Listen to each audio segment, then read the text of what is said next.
দক্ষিণা দান সিদ্ধান্ত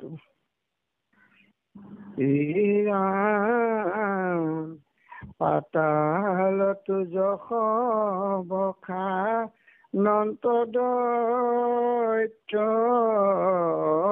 নাগে কিনো মহাযজ্ঞ কৰি লন্তম ভাগে নুপুজিব নুপজিব নভৈল চৈধ্য ভুৱনত সাফল জন্মিল ৰাজা মাতৃৰ গৰ্ভত। ৰাজসু যজ্ঞ কৰিলে, হৰিক পূজা কৰিলে, আৰু এই ৰাজসু যজ্ঞ হ'ল ৰজাবিলাকৰ ৰাজসু যজ্ঞৰ সমাপ্তৰ পাছত বিভিন্ন ৰজাই ৰাজসু কৰা যজ্ঞ কৰাজনৰ বশ্যতা স্বীকাৰ কৰে। এই ৰাজসু যজ্ঞ সমাপন হ'ল। এতিয়া এই যজ্ঞ এনেধৰণৰ আছিলে বুলি কৈছে, য'ত চৰাচৰ দেৱতা আৰু এই পুৰন্দৰ আদি সকলোৱে সন্তোষিত লাভ কৰিছিলে। আনকি পাতালতো এই ৰাজসু যজ্ঞৰ যশ গুণ ভক্ষা নিছে বা শলাগ লৈছে দৈত্যসকলে, নাগসকলে। অৰ্থাৎ অতি সুন্দৰ যজ্ঞ সমাপন হৈছে। কিনো মহাযজ্ঞ কৰিলন্ত মহাভাগে। এই মহাভাগ মানে ৰজা হৰিশ্চন্দ্ৰ, এইজনক আমি সত্যৰ প্ৰতীক বুলি ক'ব পাৰোঁ। কাৰণ সত্য ৰক্ষাৰ কাৰণে এইজন ৰজাই সৰ্বস্ব ত্যাগ কৰিছিল, আৰু এই সত্য প্ৰতিষ্ঠা কৰি সত্য ৰক্ষা কৰাৰ কাৰণে মানুহে যে ত্যাগ কৰিব লাগে, ভোগ এৰিব লাগিব, এই নিদৰ্শনটো সত্যবাদী হৰিশ্চন্দ্ৰৰ পৰা শিকিব লগা আছে। সেয়ে মহাপুৰুষ গুৰুজনে এই আখ্যানটি, এই উপাখ্যানটি, উপাখ্যানটি নৰ সমাজৰ মাজত প্ৰচাৰ কৰিছে। ইয়াৰ প্ৰধান উদ্দেশ্য হ'ল, হে নৰলোকসকল, তোমালোকে সত্যত প্ৰতিষ্ঠিত হোৱা। সত্যহে ৰক্ষা কৰিব। সত্যৰ বিনাশ নাই। সত্য অবিনশ্বৰ, সত্য অবিনাশী। সত্য মানে ঈশ্বৰ, ঈশ্বৰ মানে ভকতৰ ইষ্টদেৱ। গতিকে সেইজনৰ দৃষ্টান্ত গ্ৰহণ কৰি লোক সমাজে যাতে ভগৱন্তত মতে স্থিৰ কৰিব পাৰে, তাৰে নিদৰ্শন হৰিশ্চন্দ্ৰ উপাখ্যান। নুপুজিব নভৈল চৈধ্য ভুৱনত সাফল জন্মিল ৰজা মাতৃৰ গৰ্ভত। এই হৰিশ্চন্দ্ৰ ৰজাই যি যজ্ঞ কৰিলে, সেই যজ্ঞ আৰু কোনেও কৰিব পৰা নাছিলে, আৰু নকৰিব বুলি কৈছে, কৰিব নোৱাৰিব বুলি কৈছে, তেনেকুৱা নহব বুলি কৈছে। ক'ত? 14 ভুৱনত। 7খন পাতাল, 7খন স্বৰ্গ। এই 14 ভুৱনত ইমান ডাঙৰ সফল ৰাজসু যজ্ঞ হৰিশ্চন্দ্ৰ উপাখ্যানে পতাৰ কাৰণে গুৰুজনে হৰিশ্চন্দ্ৰৰ মাতৃকো ইয়াতে প্ৰশংসা কৰিছে। কাৰণ এগৰাকী মাতৃয়ে সুপুত্ৰ জন্ম দিলে জগতৰ কল্যাণ হয়। নেপোলিয়ন বোনাপাৰ্টে জননীৰ প্ৰতি সন্মান জনাই কৈছিলে যে, হে মাতৃসকল তোমালোকে মোক এটি সন্তান দিয়া, যাৰ দ্বাৰা মই সমস্ত জগতকে কল্যাণ সাধিব পাৰিম। তেওঁ কৈছিল যে if you give me a good mother I will give you a good nation. তোমালোকে মোক যদি এগৰাকী সুমাতৃ দেখুৱাই দিয়া বা দিয়া, তেন্তে মই আপোনালোকক এটা সুন্দৰ সংস্কৃতিবান জাতি প্ৰদান কৰিব পাৰিম। ইয়াতে মাতৃৰ গৌৰৱটো অন্তৰ্নিহিত হৈ আছে। প্ৰকৃততে সঁচাও এগৰাকী মাতৃৰ গৰ্ভস্থ সন্তান স্থিতি হোৱাৰ পাছত যিখিনি কৰণীয়, সেই কৰণীয়খিনি কপিল ঈশ্বৰে মাতৃ দেৱহতীক কোৱাৰ মতে যদি পালন কৰে, তেন্তে নিশ্চয় সুপুত্ৰৰ জন্ম হ'ব। আৰু বিশেষকৈ মন কৰিবলগীয়া কথা, পঞ্চম মাহৰ পৰা ক্ষুধা তৃষ্ণা জন্ম হয় গৰ্ভস্থ সন্তানৰ, তেতিয়াৰ পৰা মাতৃগৰাকীৰ খাদ্যৰ ব্যৱস্থাটো, আহাৰৰ ব্যৱস্থাটো সাত্বিকলৈ পৰিণত কৰিব লাগিব। সপ্তম মাহৰ পৰা বোধ জ্ঞান বোধৰ সৃষ্টি হয় গৰ্ভস্থ সন্তানৰ, সেই তেতিয়াৰ পৰা মাতৃগৰাকীয়ে সৎ কথা, সত্যবাণী, হিত উপদেশ আদি শাস্ত্ৰসন্মত কথাবিলাক আদি যদি শুনে, মনত ৰাখে, পালন কৰে, তেন্তে তেওঁ এটি জগতত সুসন্তান প্ৰদান কৰিব লাগিব। এই মাতৃক শলাগাৰ পৰিপ্ৰেক্ষিততে আমি এই কথাষাৰ ভাগৱতৰ পৰা আমি ঠাউকতে প্ৰসংগ আছে বুলি ভাবি উল্লেখ কৰিলোঁ। ইয়াৰ পাছত আকৌ আমি পাঠলৈ গৈছোঁ। ও পক্ষী গণবদতি জৈমিনী শুনি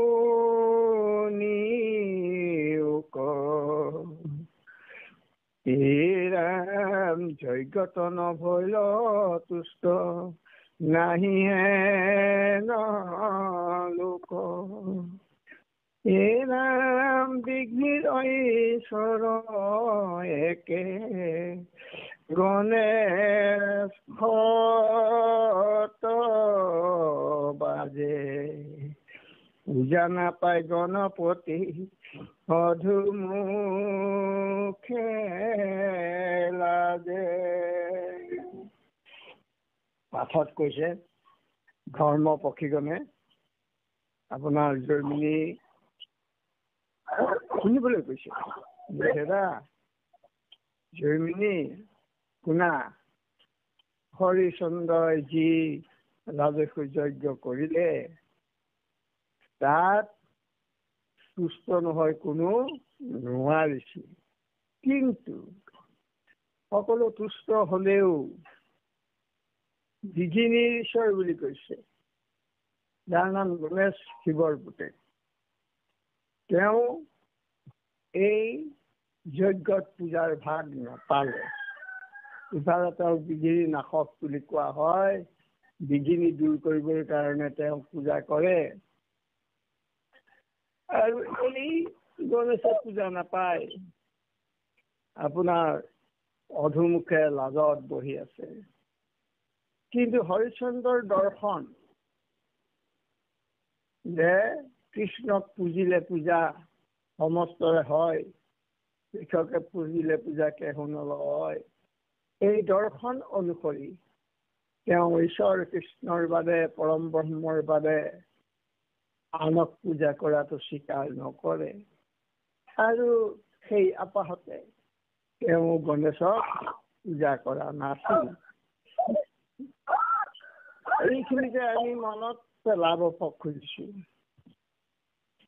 এই দৈতাৰী ঠাকুৰে কৈছে, নাহেৰা শিশু ভাই ভজিও হৰি চৰণ, ব্ৰহ্মা আদি কৰি পিপৰা পৰ্যন্ত সবাৰো আছে মৰণ।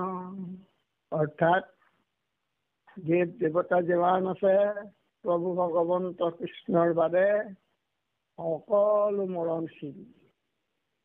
ক্ষুদ্ৰ ক্ষুদ্ৰ প্ৰাণীৰ পৰা দেৱতা ব্ৰহ্মালৈকে সকলো মৰণশীল।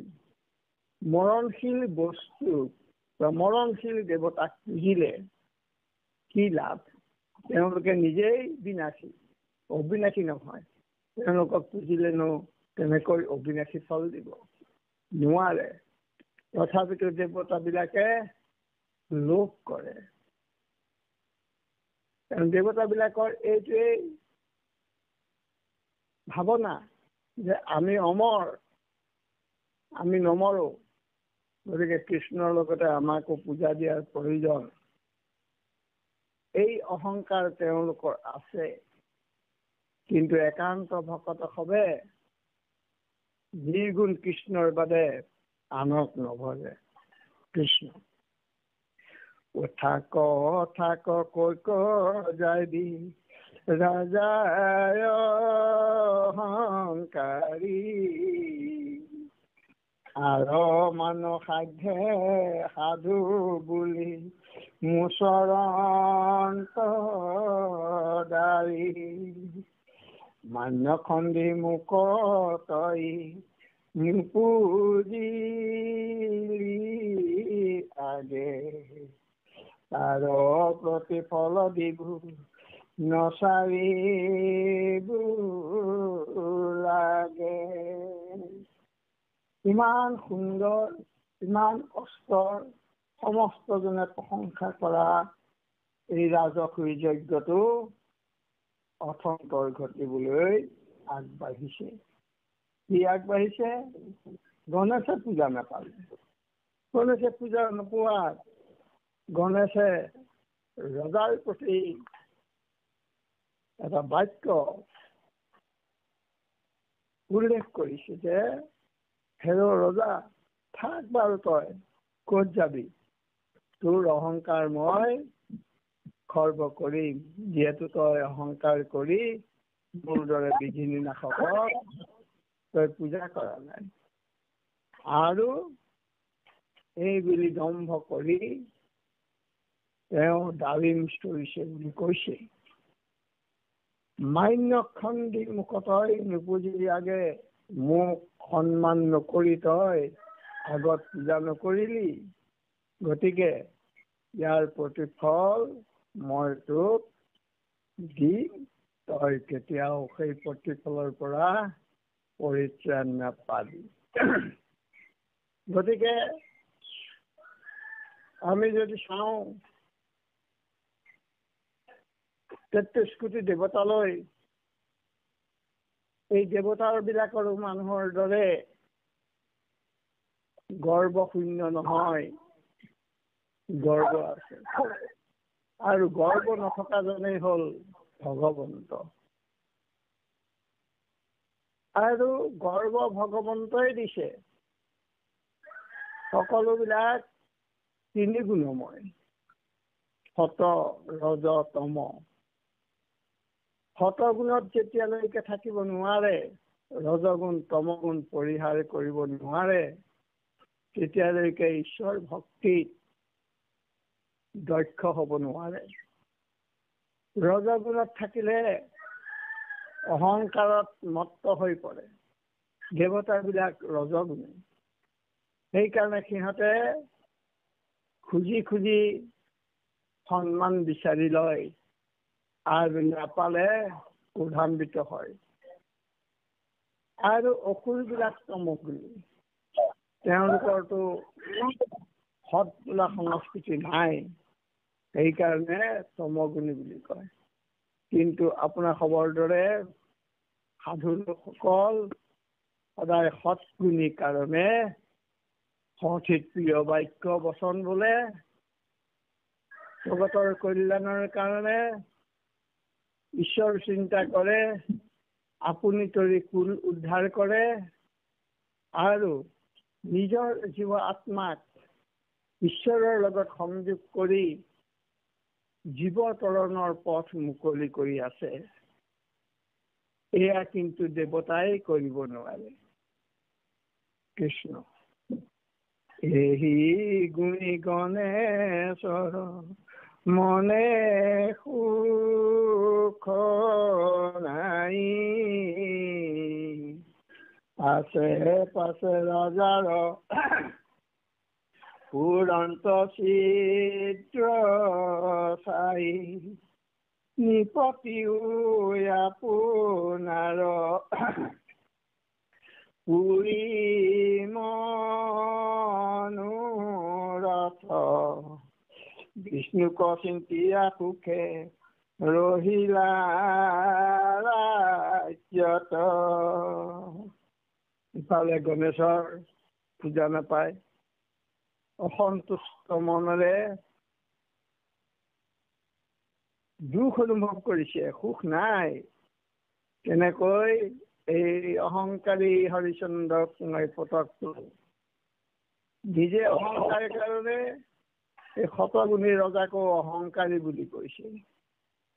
সেইকাৰণে আমাৰ কথাত কয়, আপেহে সাপৰ ঠেং দেখে তদ্ৰূপ গণেশৰ ঈৰ্ষা, গণেশৰ প্ৰতিশোধ পৰায়ণ মন থকাৰ কাৰণে হৰিচন্দ্ৰকো তেওঁৰ দৰে অহংকাৰী বুলি ভাবিছে। আৰু এই হৰিচন্দ্ৰ ৰজাৰ পাছে পাছে তেওঁ এনেধৰণে ফুৰিছে যেন অকণমান সুবিধা পালেই, ছিদ্ৰ পালেই, সুযোগ পালেই তেওঁৰ ওপৰত প্ৰতিশোধৰ বাবে জঁপিয়াই পৰিব। ইফালে ৰাজসুই যজ্ঞ কৰি বিমল আনন্দ লাভ কৰি মহাৰাজ হৰিচন্দ্ৰই নিজ ৰাজ্যত তেওঁৰ ইষ্টদেৱ বিষ্ণুৰ চৰণ চিন্তা কৰি মহা আনন্দৰ সুখত ৰাজ্যত অৱস্থান কৰি আছে, অৰ্থাৎ ৰাজ্য কাৰ্য চলাই আছে। সকলোৱে এটা ভাল কাম কৰাৰ পাছত সদায় এটা বিমল আনন্দ লাভ হয়। আৰু ভাল কাম কৰিবলৈ সততে মানুহৰ সাহস কম, আৰু বেয়া কাম কৰিবলৈ হলে চিন্তা নকৰিলেও হয়। বেয়া কাম কৰি দুখত পৰে, বেয়া কাম কৰি অশান্তিত থাকে, কিন্তু ভাল কাম যদিও বৰ দুৰ্লভ, বৰ জটিল, কিন্তু তাক সমাধা কৰিব পাৰিলে যি সুখ পায় সেই সুখৰ তুলনা নাই। আমাৰ সকলক গুৰুজনে প্ৰদান কৰিছে যে হে নৰলোকসকল, ভাল কাম কৰিবলৈ সাহস কৰা, ভাল কাম কৰি সুখত থাকা, বেয়া কামৰ পৰা সততে দূৰত থাকি বেয়াক চিৰবিদায় দিয়া। এই দৰ্শনটো আচলতে আমাক বুজিবৰ কাৰণে এই উপাখ্যান গুৰুজনে আমাক অতি পুত্ৰক দয়া কৰাৰ সমান দয়া কৰি দি থৈ গৈছে। শুনি যত সভা নিৰন্তৰ, পৰমাৰ্থ কথা মাৰ্কেন দেৱ পুৰাণৰ, হৰিচন্দ্ৰ চৰিত গুণন্তে অনুপাম, সাপৰ নিজান হক বোলা ৰাম ৰাম। কৃষ্ণ ও হৰি হৰা কৃষ্ণ। হে সভাসদসকল, তোমালোকে নিৰন্তৰে শুনা। নিৰন্তৰ অৰ্থটো এনেকুৱা যে এখন নৈ বৈ গৈছে, কোনো বিৰাম নাই, বৈয়ে আছে বৈয়ে আছে। ঠিক তেনেকৈ আমিও কৃষ্ণৰ কথা সুবিধা হৈছে শ্ৰৱণ কৰিছো, সুবিধা হৈছে কীৰ্তন কৰিম, আৰু শ্ৰৱণ কীৰ্তনৰ সুবিধা পৰিৱেশ নাই তেতিয়া স্মৰণ কৰিম। এই তিনিটা কৰি থাকিলেই আপোনাৰ নিৰন্তৰে হৰি কথা, হৰিক স্মৰণ কৰা, হৰিক ভক্তি কৰা হয়। পৰমাৰ্থ কথা মাৰ্কণ্ডেয় পুৰাণ। এইখিনি মাৰ্কণ্ডেয় পুৰাণৰ পৰা গুৰুজনে আনি পৰমাৰ্থ কথা হিচাপে এই নৰলোকসকলক কৰিবৰ হেতু হৰিশ্চন্দ্ৰ উপাখ্যান নামেৰে The person you are ৰচনা speaking কৰি with has put আমাক your call প্ৰদান on কৰিছে। hold. Please stay on the line. आप जिस व्यक्ति से बात कर তেনেকৈ रहे আমি हैं কৰিম। उसने आपकी कॉल को होल्ड पे रखा। কৰাৰ উপায় কি? গুৰুজনে অগাধ শাস্ত্ৰ অধ্যয়ন কৰাই নহয়, শাস্ত্ৰ জ্ঞানত পুষ্ট, সংস্কৃতত মহাপণ্ডিত, যিজনে সংস্কৃত ৰচনা কৰি বিভিন্ন তথ্য দিব পাৰে, সেইজনা মহাপুৰুষে কি কৰিলে, আমাক কিমান দয়া কৰিলে মনত ৰাখকচোন। আমি সংস্কৃতৰ आप जिस উচ্চাৰণ व्यक्ति से কৰিব बात পৰা कर रहे মানুহেই हैं নহয়। उसने आपकी कॉल তাতে को কলি होल्ड पर रखा है। कृपया लाइन সেইকাৰণে पर बने रहें। বুজাও The টান। person you are speaking with has put সেইকাৰণে your call on hold. গুৰুজনে Please stay সংস্কৃতটো on the line. ভালকৈ লিখিব জানে যদিও পদবন্ধে কৰিলে। এতিয়া আমাৰ প্ৰশ্ন হ'ল, যি গুৰুৱে সংস্কৃতৰ পৰা অসমীয়াতে সমস্ত শিক্ষা আমাক দিব পাৰিছে, সেই গুৰুজনাৰ এই দৰ্শন নৎসাত কৰি আমি কিয় সংস্কৃতৰ শ্লোক গাব লাগে? মোৰ সেইটো বৰ आप जिस व्यक्ति से बात कर रहे हैं মানে ডাঙৰ প্ৰশ্ন। কাৰণ সংস্কৃত আমি সবে নুবুজো, সংস্কৃত আমি সন্ধি ভাঙি উচ্চাৰণ কৰিবও নাজানো, আৰু সংস্কৃতৰ একোটা বাক্য আমি অসমীয়াৰ পৰা ট্ৰেন্সলেশ্যনো কৰিব নোৱাৰো। তেনেস্থলত আমি যদি একোটা সংস্কৃত গাওঁ, নিশ্চয় আপোনালোকে ভাবিব যে কৃষ্ণ চোতালপাত অকণমান চোতালপাত ৰখি দেই। কৃষ্ণ তাৰ পাছতে পানী খুলি কৰিব পানী। হয় হয়, আমি শব্দ আহিছে।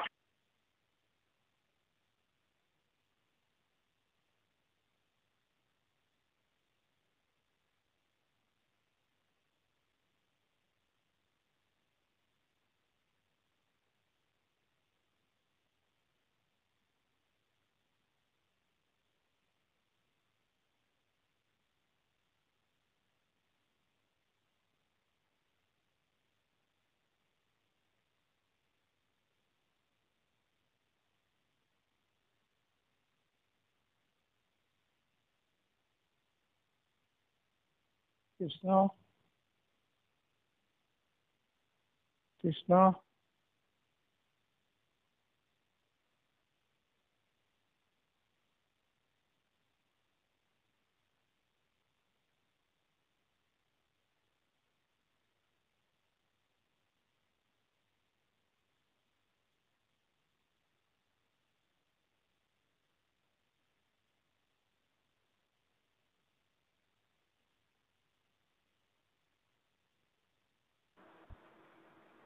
কৃষ্ণ কৃষ্ণ।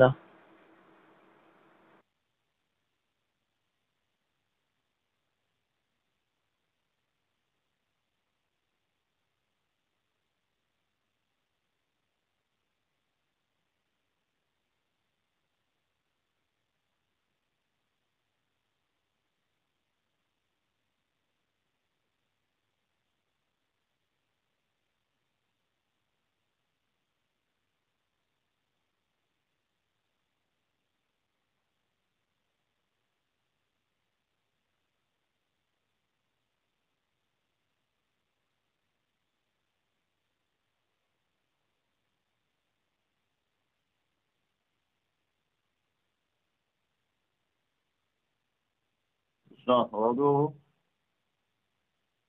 সভাপতি বাব সভাপতি বাব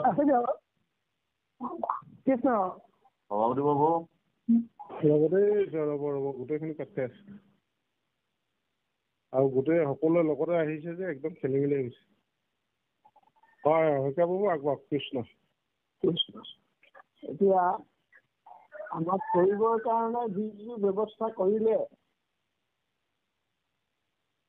তেনেকুৱা গুৰু জগতত বিৰল যিজনা গুৰু ঈশ্বৰ অংশে কৃষ্ণৰ অংশে আহিছে সেইকাৰণে জয় কৃষ্ণ সেই শংকৰ জয় শংকৰ সেই কৃষ্ণ সেইজন গুৰুৱে আমাৰ ভাষাৰে লিখি সমস্ত শাস্ত্ৰ বুজি তত্ত্ব বুজি কৰিবৰ কাৰণে ব্যৱস্থা কৰি গৈছে হৰিচন্দ্ৰ চৰিত্ৰ শুনন্তে অনুপাম পাপৰ নিৰ্জন হৌক বোলা ৰাম ৰাম সেইকাৰণে হে সভাসদসকল হে নৰ নাৰীসকল হৰিচন্দ্ৰৰ উপাখ্যান শুনিও ভাল পাব আৰু শুনি আপোনাৰ ঈশ্বৰৰ কথা ইয়াত আছে সেই ঈশ্বৰৰ কথা সেই দৰ্শনৰ কথা সেই তত্ত্বৰ কথা শুনি আপোনাৰ মন পৰিষ্কাৰ হ'ব পাপ নিৰ্জন হ'ব সেইকাৰণে ৰাম ৰাম ৰাম ৰাম এই শব্দ নিৰন্তৰে বেকত কৰক আমি ৰাম শব্দটো আত্মা খবৰ শ্ৰীমুখেদি বেকত হৈ থাকে কাৰণ আপোনালোকে প্ৰভু ভগৱন্তৰ শ্ৰীচৰণত আপোনালোকৰ তিনিটা মহা সম্পদ কায় বাক্য মন তিনিপদ ভূমি বুলি তিনিপদ আপোনালোকে দান কৰিছে প্ৰভু ভগৱন্তক সেয়ে বলিৰ দুৱাৰত থকাৰ দৰে আপোনাৰ শ্ৰীমুখৰ দুৱাৰত ভগৱন্ত থাকে কাৰণে উজুতি মাৰোতে ঘামি মাৰোতে ঘুমুনিয়া কাঢ়োতে খাওঁতে বওঁতে শুওঁতে ফুৰোতে যাওঁতে সকলো সময়ত ৰাম নাম উচ্চাৰণ কৰিব পাৰিছে কৃষ্ণ এতিয়া আছে ছবি ধৰ্ম পক্ষী গণে বোলে ধৰ্ম পক্ষী গণে বোলে শুনিও জন্মিনী ঋষি যেন কথা ভৈলা তাত পাছে এই মতে হৰিচন্দ্ৰ পৃথিৱী মণ্ডলে ইন্দ্ৰ মহাকৃত কৃত হৈ আছে কৃষ্ণৰ প্ৰসাদে নৃপ ভুঞ্জিৰন্ত সাতু দীপ ধৰ্ম দেহা চুলে হৰে পাপ নজানি একো নৰে পাছত কুৎসা কৰে সাক্ষাতে প্ৰজাৰ মা বাপ ধৰ্ম পক্ষীগণে আকৌ জন্মী ঋষিক কৈছে হেৰা ঋষি ইয়াৰ পাছত কি হ'ল তোমাক মই কওঁ শুনা এই বুলি কবলৈ ধৰিলে কি কৈছে জানেনে তেওঁ কৈছে যে এই ধৰণে হৰিচন্দ্ৰ ৰজাই পৃথিৱী মণ্ডলে ইন্দ্ৰ অৰ্থাৎ স্বৰ্গৰ ৰজা যেনেকৈ ইন্দ্ৰ তেনেকৈ সমস্ত পৃথিৱীৰ ৰজা ইন্দ্ৰ হিচাপে তেওঁ পৰিগণিত হৈছে অৰ্থাৎ ৰাজসুই যজ্ঞৰ দ্বাৰা তেওঁ সমস্ত ৰজাবিলাকৰ অধিপতি হৈ পৰিল সকলোৱে অনুগত্য স্বীকাৰ কৰিল সেইকাৰণে সকলো দেৱতাৰ ওপৰত যেনেকৈ ইন্দ্ৰ ৰজা ঠিক তেনেকৈ সকলো ৰাজ্যৰ ৰজাবিলাকৰ ওপৰত এই হৰিচন্দ্ৰ ৰজা হৈ মহাকীৰ্তভাৱে আছে তেওঁ কৃষ্ণৰ প্ৰসাদে নৃপ ভুজিলন্ত সাতু দীপ ধৰ্মদেহা চুৰিলে হৰে পাপে। তেওঁ কৃষ্ণৰ প্ৰসাদ মানে কৃপা, ঈশ্বৰৰ ইচ্ছা, ঈশ্বৰৰ কৃপা। সেই ৰজাই 7 দ্বীপৰ কথা কৈছে।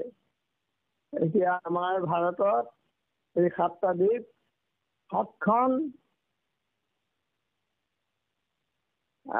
আপোনাৰ ভাৰত মহাদেশ। এই মহাদেশক লৈ কৈছে যে তাৰ ৰজা হিচাপে যি ভুঞ্জিব লাগে, ৰজা হিচাপে যি ভোগ কৰিব লাগে, ৰাজ্য ভোগ, প্ৰজা পালন, ধৰ্ম ৰক্ষা, অৰ্থনীতি, সমাজ নীতি, এই সমস্তখিনি তেওঁ চকু কাণ দি আনন্দ লাভ কৰি আছে। আৰু ধৰ্ম দেহা চুৰিলে হৰে পাপ। আৰু যদি ধৰ্ম কৰে তেতিয়াহ'লে সেই দেহাৰ পৰা পাপ নশ হয়। কাৰণ দেহাতেহে আছে পুণ্য পাপ এইবিলাক। মনেৰে এই পাপ পুণ্যবিলাক সৃষ্টি কৰে। সেইকাৰণে কৈছে মনতেহে পাপ পুণ্য মনেহে নৰক। মনতে পাপো আছে, পুণ্যও আছে, নৰকো আছে। সৎ কামৰ দ্বাৰা, সৎ চিন্তাৰ দ্বাৰা, সৎ ভাৱনাৰ দ্বাৰা কি হয়? পুণ্য অৰ্জন হয়। অসৎ ভাৱনা, অসৎ চিন্তা, অসৎ কৰ্মৰে পাপ অৰ্জন হয়। গতিকে যিবোৰ কৰ্ম কৰিলে পাপ অৰ্জন হয় তাক পৰিহাৰ কৰিলেই সেই দেহা ধৰ্মৰ দেহা হৈ পৰে।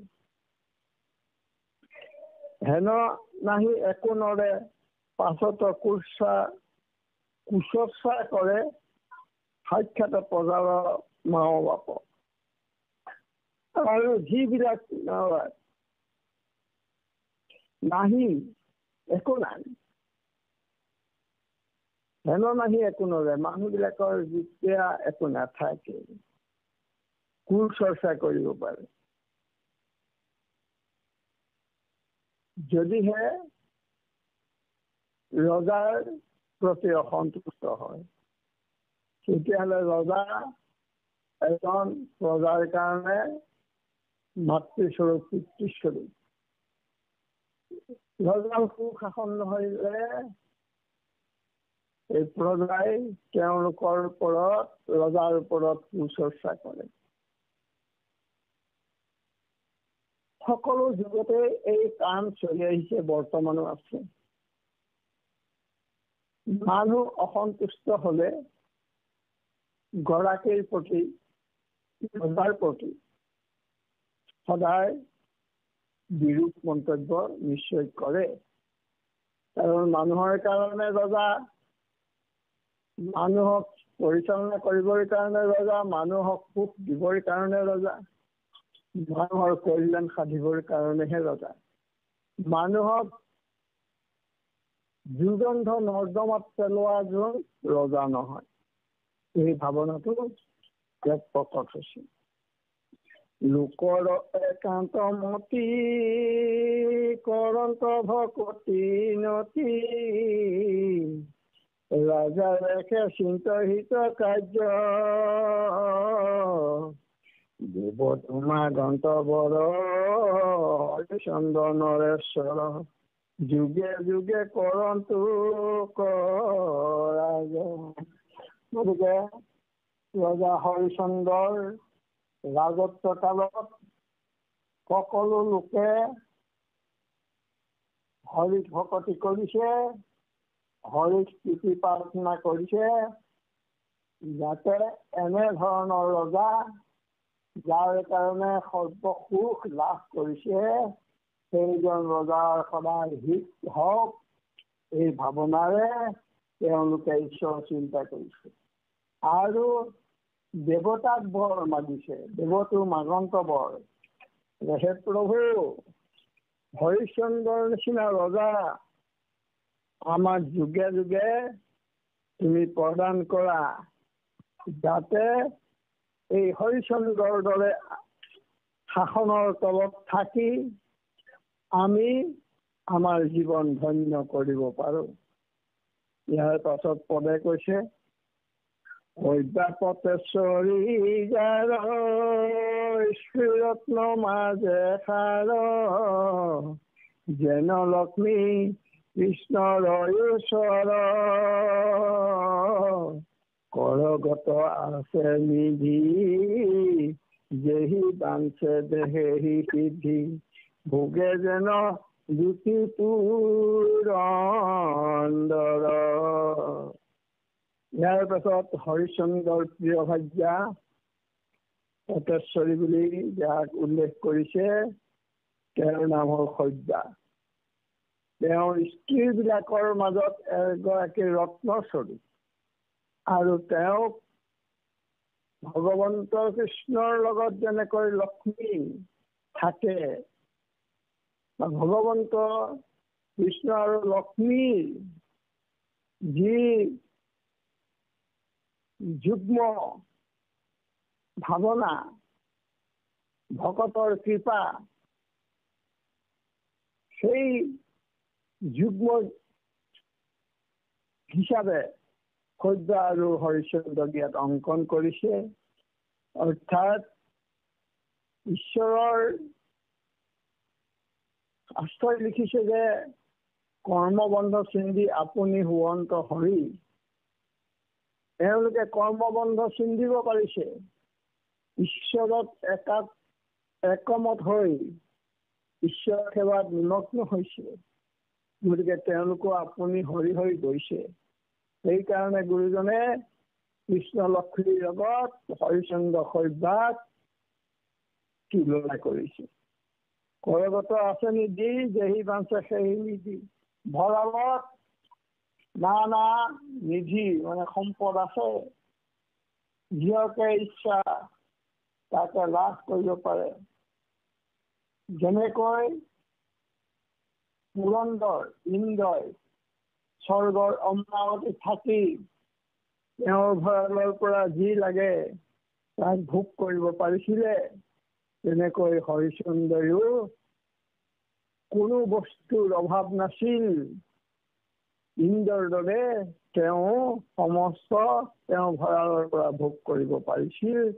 এনেদৰে তেওঁ ঐশ্বৰ্যৰ গৰাকী হৈছিল।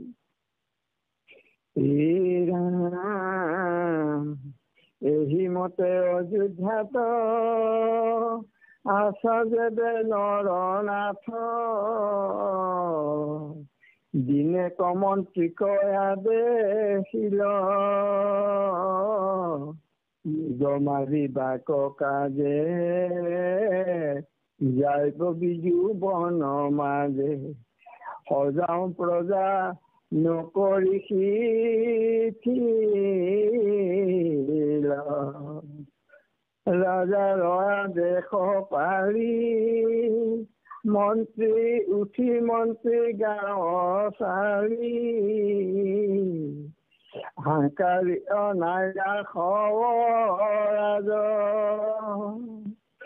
অনন্তৰে নৰেশ্বৰ কৰে ধৰি ধনুষৰ, যাত্ৰালৈ আশী ভৈলা বাজ।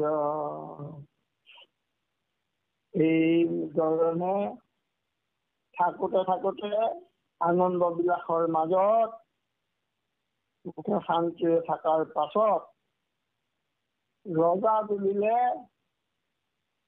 বিজয়া কৰা এটা পৰম্পৰা আছে। সেই পৰম্পৰা ৰক্ষা কৰিবৰ কাৰণে আপোনাৰ অযোধ্যাৰ ৰজা হৰিশ্চন্দ্ৰয়ো নৰনাথ মানুহবিলাকৰ গৰাকী, তেওঁ মন্ত্ৰীক আদেশ কৰিলে যে হে মন্ত্ৰীবৰ, মই বিজীবনলৈ যাওঁ মৃগ মাৰিবৰ কাৰণে, গতিকে তুমি সজাও প্ৰজা নকৰি শিথিল, কোনো অসুবিধা নোহোৱাকৈ মোৰ লগত যাবলগীয়াসকলক তুমি প্ৰস্তুত কৰা। প্ৰভু সমস্ত বৈষ্ণৱে আনিবধ নকৰে, এইটো আমি সকলোৱে জানো, নহয়নে? কিন্তু ইয়াত এই বৈষ্ণৱ মৃগ মাৰিবলৈ ওলাইছে, এইটোৱে তাৎপৰ্য বহন কৰিছে। কাৰণ ভগৱন্তই হৰিচন্দ্ৰক কিমান সত্যবাদী, কিমান নিষ্ঠা ঈশ্বৰৰ প্ৰতি, তাক পৰীক্ষা কৰাৰ এটা সুযোগ বিচাৰি আছিলে। আৰু সেই সুযোগটো প্ৰতিফলিত কৰিবৰ কাৰণে গণেশক দ্বাৰা পৰীক্ষা কৰাবলৈ তেওঁ আওপকীয়াকৈ যত্ন কৰি এই বৈষ্ণৱ ৰজাক মৃগ মাৰিবলৈ পঠালে। ৰজাৰ আদেশত পালি উঠি মন্ত্ৰীৰ গাঁৱত মন্ত্ৰীৰ আদেশ শুনি ৰজাই লাহেকৈ উঠিলে আৰু সাংকাৰী অনাইল খবৰ সকলো প্ৰজাকে, অৰ্থাৎ সকলো সৈন্য সামন্ত আদি এইবিলাকক মাতি আনিলে। কাৰণ বিজীৱনলৈ তেওঁলোক এতিয়া ৰজাৰ লগত মৃগ মাৰিবৰ কাৰণে যাব লাগিব। অনন্তৰে নৰেশ্বৰে কৰে ধৰি অনুসৰ যাত্ৰালৈ আশীৰ ভৈলাবাদ। তাৰপিছত সকলোবিলাক যা যোগাৰ হোৱাৰ পাছত, ৰথ আদি যোগাৰ হোৱাৰ পাছত নৰেশ্বৰে অৰ্থাৎ নৰ ঈশ্বৰ স্বৰূপ এই হৰিচন্দ্ৰই হাতত ধনুষৰ লৈ যাত্ৰা কৰাৰ মানসেৰে ৰাজহাউলিৰ পৰা বাজ হ'ল, অৰ্থাৎ ওলালে। এয়া তেওঁ দুৰ্গতিৰ যাত্ৰা আৰম্ভ। আৰু পৰীক্ষাৰ দিবৰ বাবে ছাত্ৰই যেনেকৈ পৰীক্ষা কোঠাত বহি সাজু হয়, ঠিক তেনেকৈ হৰিচন্দ্ৰৰ যে সাজু হ'বলগীয়া হৈছে তাৰে এয়া এক প্ৰকাৰ নিদৰ্শন। The person you are speaking with has put your... ধৰিলা বনৰ পথ অলেখনি পতি সেৱা কৰে, কতো মচা মৰে চুধুৰি, কতো শ্বেত ছত্ৰ তুলি, মাথাৰ ওপৰ কৰি ধৰে। যেতিয়া সেই দিব্য ৰথত উঠি হৰিচন্দ্ৰ ৰজা বনৰ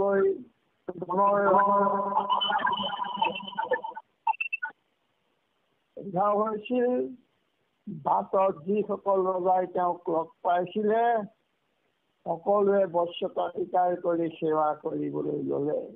অৰ্থাৎ অলেখ ৰজাই তেওঁক সেৱা কৰিলে, কাৰণ তেওঁলোকৰ সম্ৰাট সেইফালেদি গৈছে। আৰু কি কৰিছে? কতহু চামৰে চুলি ধুলি, কতো শ্বেত ছত্ৰ তুলি, মাথাৰ ওপৰ কৰি ধৰে। আৰু কিছুমানে চামৰ লৈ, কিছুমানে বগা ছাতি লৈ তেওঁৰ মূৰৰ ওপৰত তুলি সন্মান যাচিছে। অসংখ্যাত সেনাগণে অস্ত্ৰে শস্ত্ৰে তীৰ্থনে, যোগান ধৰিয়া আগে পাছে, বাৰে নানা বাদ্য ভণ্ড, ক্ষীণ চন্দা চক্ৰ দণ্ড, তুলি ধৰি যাই কাছে। এইটো দৃশ্য বা এই পৰিৱেশটো বৰ্তমান যুগতো দেখা গৈছে।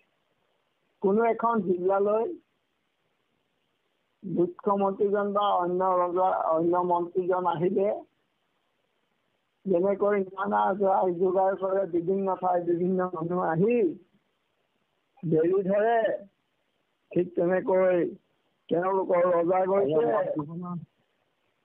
আৰু ৰজাবিলাকক অসংখ্য সেনাগণে আদৰণি জনাই হস্তে হস্তে আগে পাছে গৈছে আৰু কি কৰিছে, এই যাত্ৰা যাতে বিষাদৰ নহয় আনন্দময় হয় তাৰ বাবে বাদ্য আদি বজাই তেওঁলোকে দুই কাষে ৰজাৰ দুই কাষে যাবলৈ ধৰিছে। ঠিক তেনেকৈ মন্ত্ৰীৰ পাছে পাছে গাড়ীবোৰ দৌৰাৰ দৰে। কৃষ্ণ অসংখ্য সহস্ৰ ৰথ চলি যায় ৰাজপথ, দণ্ডে ধ্বজে দণ্ডে গগন বিয়াপি, চতুৰংগ সেনা বলে জুৰি সবে জলে থলে, চলে কে চপকৰে ব্যাপী, লক্ষ কোটি গজ বাজি চলি যায় কলাঞ্জি, গজ ঘণ্টা শবদ আস্ফাল, শিঘৰে অসংখ্য ঘূৰে প্ৰচণ্ড প্ৰজাৰ গিৰে, ঘনে যাই ভূমি চাল। অসংখ্য অস্ত্ৰ শস্ত্ৰ সজ্জিত ৰথ ৰাজপথত ৰজাৰ পাছে পাছে ধ্বজ দণ্ড আদি লৈ আকাশ বিয়পি সেই বিজয়া যাত্ৰাত অংশগ্ৰহণ কৰি যাবলৈ ধৰিছিলে। লগত গৈছিলে চতুৰংগ সেনা, পদাতিক অশ্বাৰোহী, হাতীত যোৱা, ৰথত যোৱা এই সেনাবিলাকে জুৰি সবে জলে চলে, পানীয়ে হওক বা মাটিতেই হওক চাৰিওফালে বেৰি চলে একে চপকৰে ব্যাপী, সকলো ৰজাক মাজত লৈ আগবাঢ়ি গৈছিল। এই ধৰণে লক্ষ কোটি গজবাজি তেওঁৰ লগত চলি যায় অৰ্থাৎ গৈছিল। আৰু কি কৈছিলে, গজ ঘণ্টা শবদ আস্ফাল, হাতী ডিঙিত থকা ঘণ্টাটো হাতীবিলাকে যেতিয়া দৌৰি গৈছে এই ঘণ্টাটো বাজিছে আৰু তাৰ শব্দই চাৰিওফালে আস্ফাল কৰিছে, ধ্বনিত হৈছে, তাৰ শব্দ মুখৰিত হৈ পৰিছে। সিহঁতে অসংখ্য ঘূৰে, অসংখ্য ঘোঁৰাবিলাক যিবিলাকে গৈছে সেইবিলাকেও চিঞৰিছে আনন্দ, প্ৰচণ্ড প্ৰজাৰ যোগে ঘনে ঘনে যাই ভূমি চাল, আৰু ঘোঁৰাৰ খোজত চিঞৰি চিঞৰি ঘোঁৰাবিলাক দৌৰি যেতিয়া গৈছে মাটি খান্দি গৈছিল, এই বুলি আমাৰ বৰ্ণনা কৰিছিল। মোবাইল এটা ক্লিপ খোলা আছে। কৃষ্ণ হয় হয় মিউট কৰি লওকচোন, মিউট কৰি লওক। কিবা লোৱা এবাৰ সেৱা দিছোঁ দেই। আপোনালোকে নিজৰ ফোনবিলাক মিউট কৰি কিনে শুনি থাকক, একো অসুবিধা নহ'ব। তেতিয়া আপোনালোকে মিউটবিলাকলৈ লক্ষ্য কৰকচোন, ফোনবিলাকলৈ লক্ষ্য কৰি কৃপা কৰক। কৃপালু বাপজনে ইমান সুন্দৰ সুন্দৰ কথা আগবঢ়াই আছে। কৃষ্ণ নমস্কাৰ সেৱা দিছোঁ। কৃপালু বাপ আগবাঢ়ক। কৃষ্ণ মতে মহাৰাজে চলি যান্ত বন মাজে, দেখি যান্ত গল হেতু,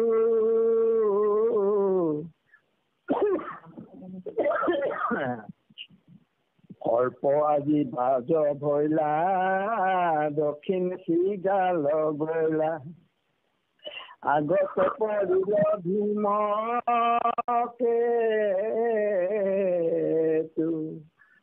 ৰজাৰ আনন্দত এয়া বিষাদৰ কলিয়াতাও নামি আহিছে। ৰজা যিমানে আগবাঢ়ি গৈছে সিমানে বনৰ মাজত পাওঁতে তেওঁ নানা ধৰণৰ বিমংগল অৰ্থাৎ অমংগল দেখিবলৈ পালে। যিটো স্বাভাৱিক নহয় সেইটো দেখাতে অমংগল বুলি কোৱা যায়। এতিয়া তেওঁ কি দেখা? তেওঁ গৈ থাকিলে দেখা পালে গাঁতত থকা শস্যবিলাক বাহিৰ হৈ আহিছে, সোঁহাতে শিয়ালবিলাক আগেদি দৌৰিবলৈ ধৰিছে, আৰু সেয়াই নহয়, আৰু বিমংগল হিচাপে দেখা দিছে আগতে আহি ধূমকেতু পৰিছে। এয়া অস্বাভাৱিক পৰিস্থিতি। ৰজাৰ আনন্দত এয়া বিষাদৰ কলীয়া ডাৱৰ। এয়া প্ৰভু ভগৱন্তই তেওঁক কিমান সত্যবাদী, কিমান নিষ্ঠাৱান, কিমান ধৈৰ্যশীল, কিমান ত্যাগী, তাকে পৰীক্ষা কৰিবৰ বাবে এয়া প্ৰস্তুতি। তাৰপিছত কৈছে আৰু কি বিমংগল হ'ল? অ ফন্দে দাম কৰয়ু অনাবাৰে ভাগে তৰু পৰ্বত শিখৰ পৰে সখী অঘনে ঘাট পৰ ঘনে ঘনে ভূমি লৰ একে আকাশতে দুই সখী। আৰু অমংগল কি দেখা পালে? সন্দেহ দাম পৰউ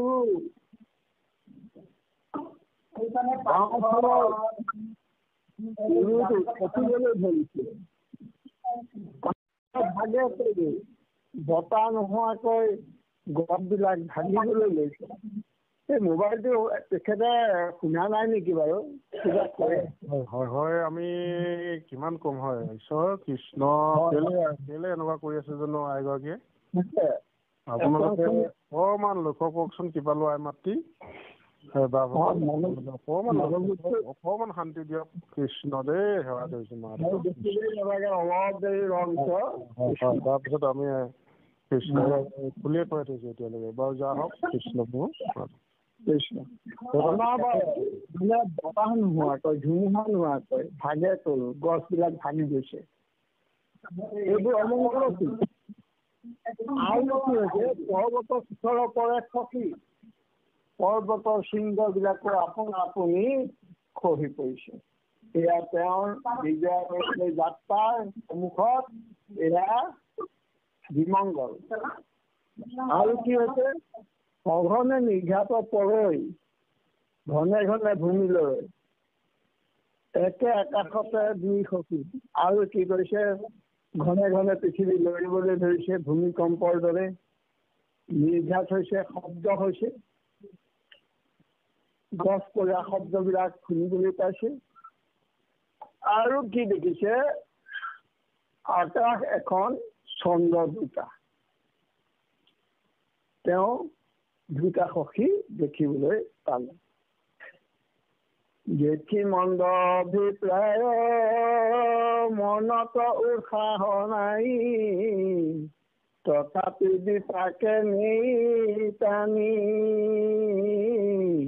এই মতে মহাভাগৰ কপালা লাগ। উৎসাহ নাথাকিলেও আগবাঢ়ি গৈ আছিল, আৰু এই ধৰণে গৈ গৈ অৰণ্যৰ মাছ পালেগৈ।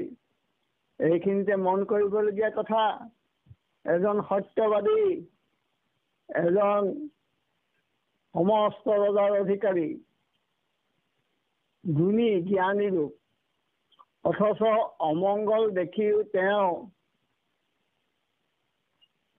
তাৰ পৰা সুমংগল হওক বুলি গুচি নাহি সেই অমংগলৰ মাজত জঁপিয়াই পৰিছে। ইয়াকে দ্ৰব্যৰ বিপাক বুলি কৈছে। অৰ্থাৎ ঈশ্বৰৰ ইচ্ছাতে তেওঁক টানি নিয়া হৈছে সেই অৱস্থালৈ।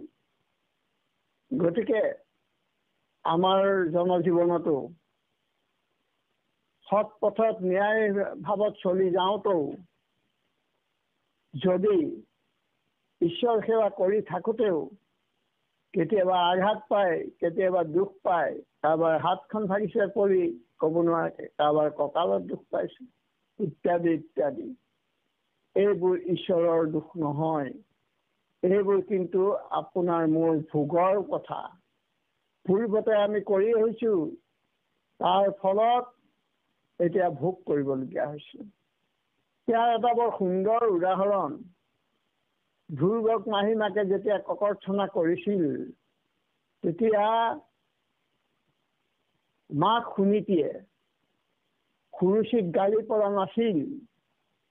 তেওঁ উপলব্ধি কৰিছিল আৰু কৈছিল, পূৰ্বপতে তাক মই কৰি আছো নষ্ট, এই সেইকাৰণে মোক দিয়ে মনো কষ্ট।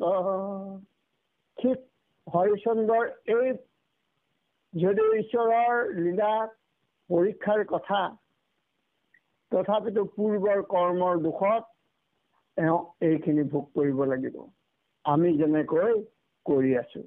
এই পূৰ্বৰ যিখিনি দুখ পাপ আদি খণ্ডন আপুনি মৰাৰ পাছত কৰিবলগীয়া নাথাকে, এই জীয়াই থাকোঁতে সেই ভোগ কৰি যাব লাগিব। সেইকাৰণে ইয়াতেই নৰক ইয়াতেই চৰক বুলি কোৱা যায়। যি কি নহওক, হৰিচন্দ্ৰ এই ধৰণে গৈ মৃগ মাৰিবলৈ কি কৰিলে, সকলোকে আদেশ দিলে। আদেশ দি কি কৰিলে, শুনিখ বেখেনা গণে পখিছে ঘূৰ বনে, খেদি মাৰে হৰি নবৰাহ, কতো কতো জাল পাতি শাল ডাঙৰ দিয়া ৰাতি, কতো কৰৈ অৰণ্য কদাহ। এই আদেশ শুনি ৰজাৰ সেনাসকলে হাবিৰ মাজলৈ, ঘোৰ অৰণ্যৰ মাজলৈ সোমাই গ'ল। সোমাই গৈ খেদি খেদি হৰিণবিলাক মাৰিছে, গাহৰিবিলাক মাৰিছে। এয়া তেওঁলোকেও বৰ আনন্দ পাইছে।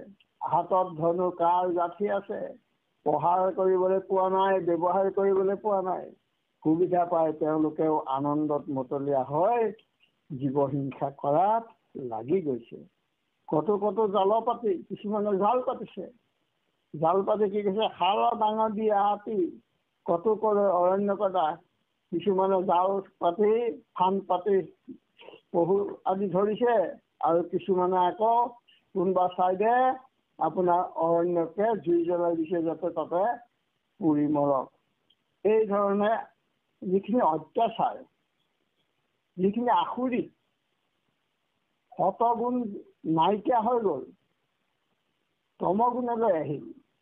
আৰু তমগুণৰ প্ৰভাৱত যিখিনি কৰ্ম কৰিলে, সেইখিনিয়ে হৰিচন্দ্ৰৰ দুখৰ ভাৰটো আৰু বঢ়াই তুলিলে।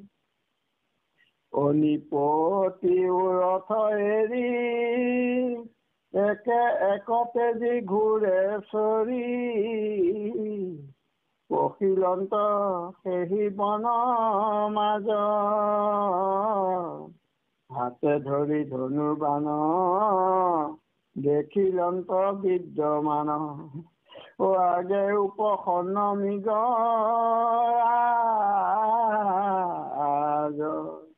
নিপতিও ৰথ এৰি ল'লে, ৰথৰ পৰা নামিলে। নামি কি কৰিলে তেওঁ, বোলে একে তেজী ঘোঁৰে চৰি, এটা বৰ বেগৱান ঘোঁৰা তেওঁ লৈ তাত উঠিলে আৰু ৰথ এৰিলে। তাৰ ৰথৰ ওপৰত পৰা তেওঁ স্বীকাৰ কৰা সম্ভৱ নাছিল, সেইকাৰণে ঘোঁৰাত উঠি লৈছে। আৰু ৰথখন যেনি তেনি হাবিৰ মাজত সোমাব নোৱাৰে, ৰাস্তা লাগিব। ঘোঁৰাটোৱে কিন্তু সৰু বাট পালেই যাব পাৰিলে। সেইকাৰণে তেওঁ ৰথ এৰি ঘোঁৰাত উঠিলে, পখিলন্ত সেই বনৰ মাজে, আৰু সেই বনৰ মাজত তেওঁ প্ৰৱেশ কৰিলে। এতিয়া কৰি কি হ'ল, হাতে ধৰি ধনু বান, হাতত ধনুষৰ ল'লে। দেখিলন্ত বিদ্যমান আগে উপসন্ন মৃগৰাজ, দেখিলে যে আগত মৃগৰাজ উপস্থিত আছে। তেওঁ ধনুষৰ লৈ সেই মৃগৰাজক প্ৰত্যক্ষ কৰিলে। দেখি ৰাজাকে হিচেগে খৰে পিন্ধিল অন্ত বেগে সিও আন্তৰিয়ামী গবৰ জীৱ ভয়ে তেতিক্ষণে বিজুলি চমকে যেনে বায়ু বেগে দিলে কল যেতিয়া এই মৃগৰাজে হৰিচন্দ্ৰই ধনুষ্কাৰ লৈ মাৰিবলৈ বিচাৰিছে তাকে দেখি চেগবুজি হৰিচন্দ্ৰই শৰ মাৰিলে যদিও